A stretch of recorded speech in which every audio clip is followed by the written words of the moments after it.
Rawlss law when both components are volatile. As we know that Rawlss law is followed by ideal solutions in which a binary solution have been discussed. So in this lecture we are going to discuss when the uh, binary solution is composed of two components that are volatile. So here we have a graphical representation of the Rawlss law when the component A and B of the binary solution are liquids and they are volatile. So let's discuss the relationship of total vapor pressure, mole fractions, and the absolute pressures of the component A and B. So let's if we have a liquid A and the other one is B,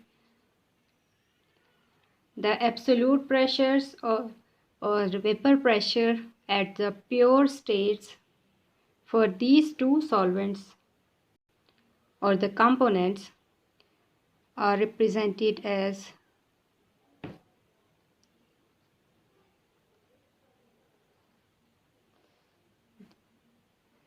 and when they are mixed together in the solution they have different contribution to the overall vapor pressure of the system, that is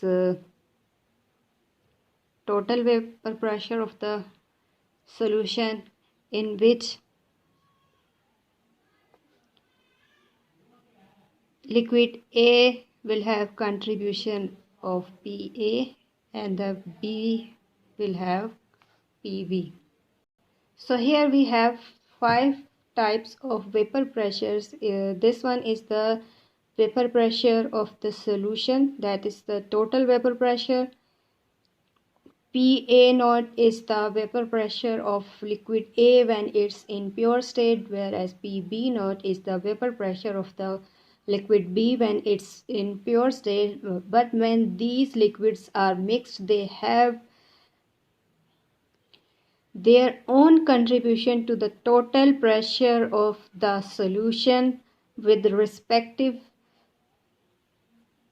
values of PA and PB, and these two pressures are less than the vapor pressure of the pure solvents.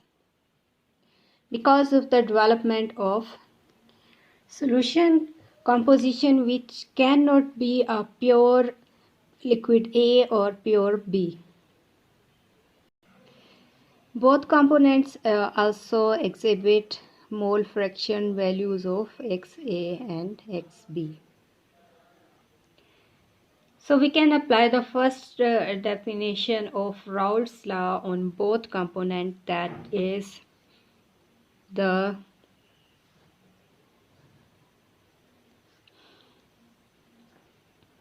partial pressure of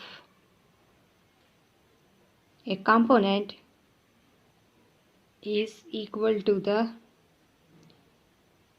product of absolute or the pressure of the component in pure state into the mole fraction of this component. For the case of B, the first definition of Rawlss law is written as the equation number 2. So here is 1. And as we know that the total pressure of the solution is actually a combination of vapor pressure of the component A and the vapor pressure of component B in a form of solution.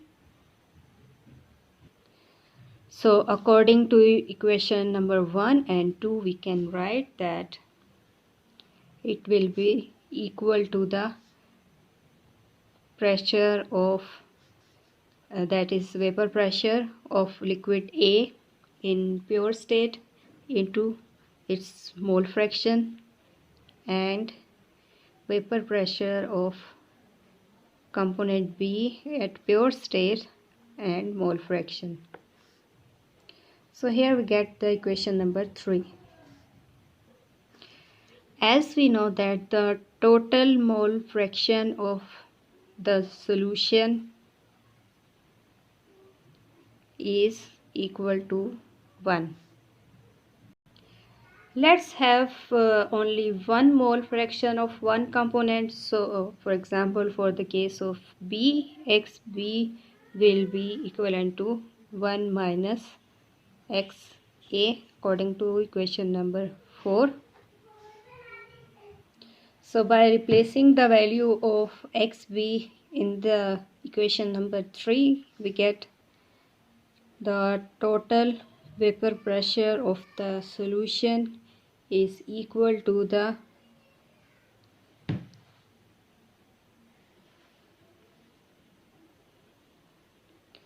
product of mole fraction and vapor pressure of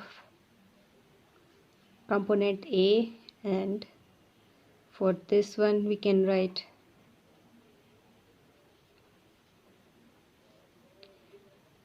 this is according to equation number 5, 1 minus XA.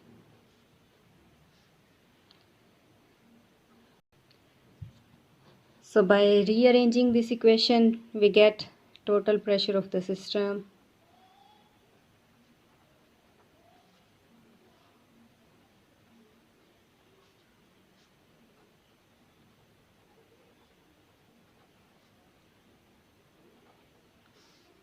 and a final form by taking in common for these two expressions.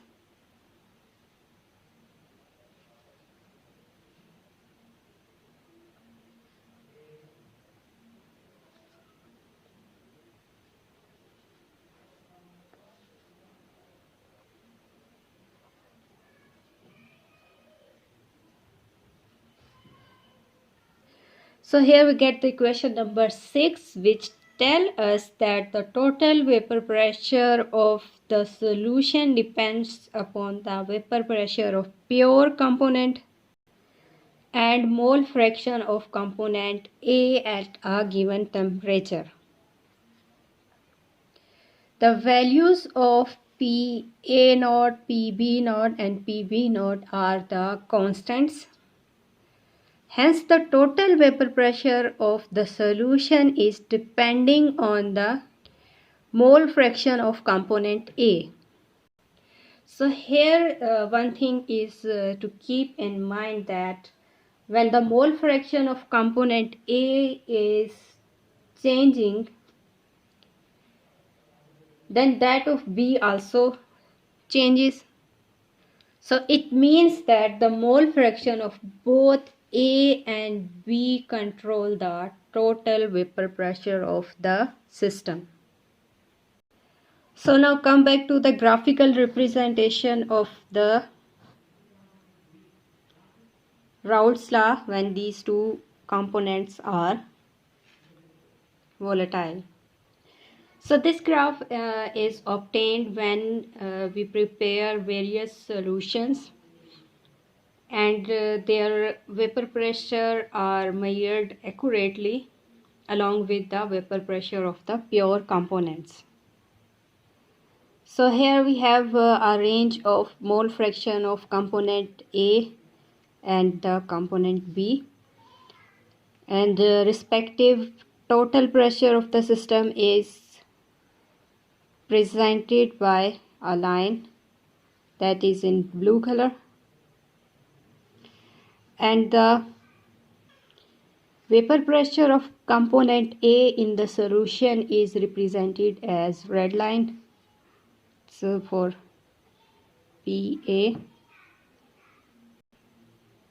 so here these are actually for pure solvents.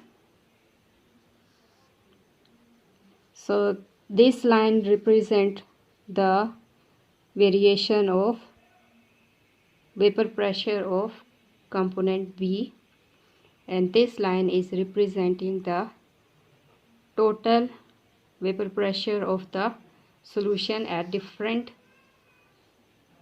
compositions. So at start here we have, at this end we have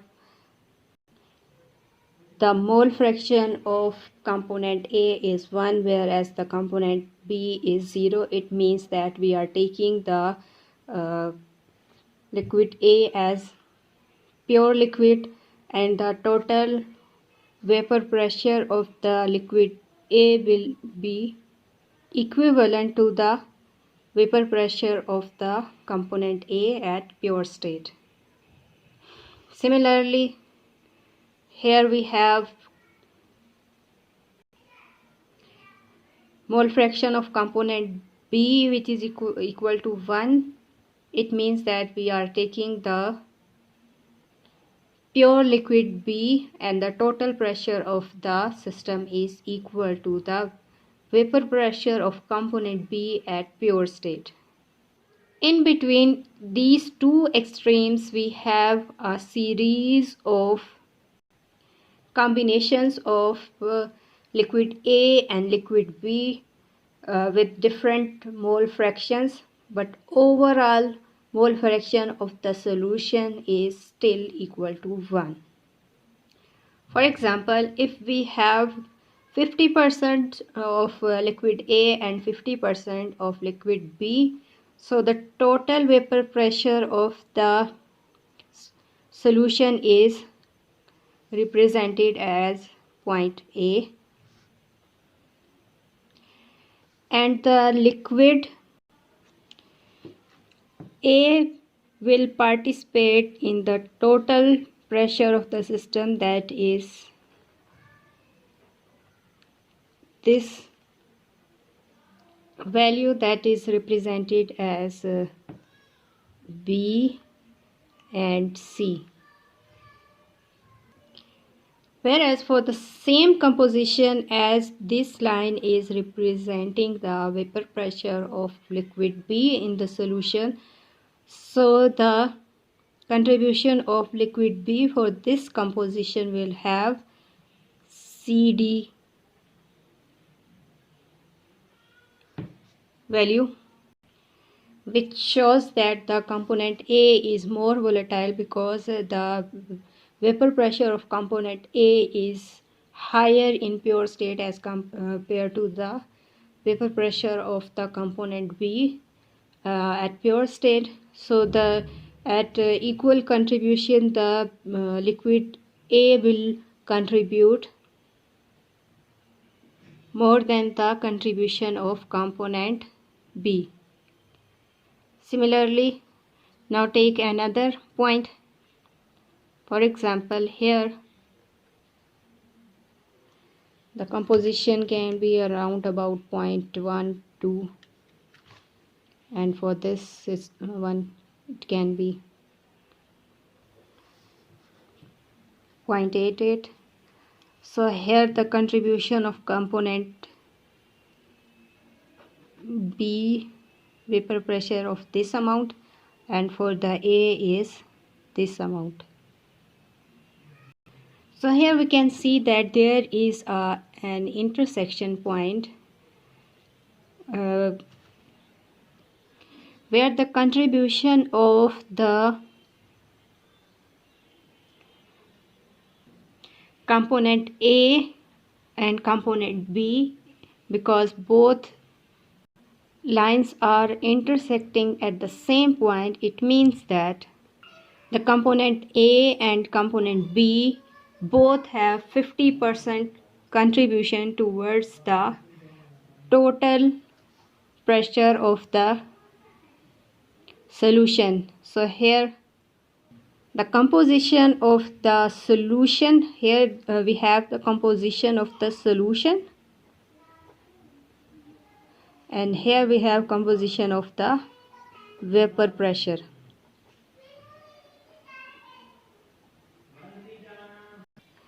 At this point, when the vapor pressures of the two solutions are equal, or they are contributing 50-50 towards the total pressure of the solution have different composition in the solution. That is roughly for the component A is 0.30 and for the B is it's almost 0.80. That is because the component A is more volatile and for equal contribution to the vapor pressure of the solution, lower amount of this component is required as compared to component B. That's all for today. Hope you will understand the similar phenomena by changing the volatile natures of component A and component B respectively. They will have a similar plot with variable contribution of the individual partial pressure towards the total pressure of the solution, and every solution have different intersection point at which both liquids show the similar contribution. So here we have seen that the total pressure of the system or the solution is depending upon the mole fraction of any component, so as well as we can say that on both components. So by keeping the overall mole fraction, that is necessarily equal to 1.